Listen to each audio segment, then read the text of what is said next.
জ্বালানির দাম বাড়িয়ে দিলে কিন্তু আমাদের রিজার্ভের ভালো কিছু হবে না। আমরা অনেকে এটা আমি সোশ্যাল মিডিয়ার একটা জবাব একটু দেই। অনেকে মনে করছেন যে আমাদের রিজার্ভ খালি হবে। রিজার্ভ আসলে সাথে ভর্তুকি কমানোর কোনো প্রসঙ্গ নেই। কারণ আমরা জ্বালানি কিনবো আসলে বৈদেশিক মুদ্রা দিয়ে। সুতরাং আমি যদি জ্বালানির দাম বাড়িয়েও দেই, আমাকে অভ্যন্তরীণভাবে আমার দেশি মুদ্রার ভর্তুকিটা হবে না হয়তো। কিন্তু আমার জ্বালানি কেনার জন্য যে বৈদেশিক মুদ্রার উপর রিজার্ভের যে চাপ, সেই চাপটা থেকেই যাবে। সো দুই জিনিস।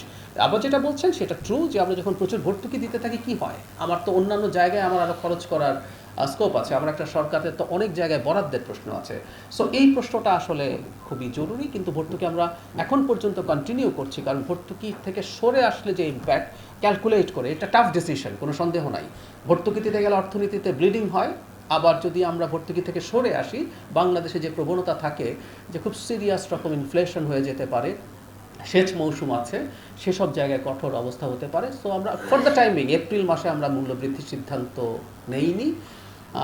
পরিস্থিতি যদি খুব খারাপ থাকে, এরকম যে কোনো সিদ্ধান্ত মূল্য সংশোধনের কোনো সিদ্ধান্ত নেওয়া হবে না তা বলা যাবে না, কারণ এটা ফ্যাক্ট। বাংলাদেশের অর্থনীতি, বিশেষ করে আওয়ামী লীগের পরে ইন্টারিমের সময় অর্থনীতি খুব ভালো ছিল না। বাংলাদেশের অর্থনীতি খুব বেশি ব্লিডিং সহ্য করতে আসলে পারবে না। আমাদের মাননীয় অর্থমন্ত্রী এই ধরনের কথা বা কিছু ইঙ্গিতও দিয়েছেন।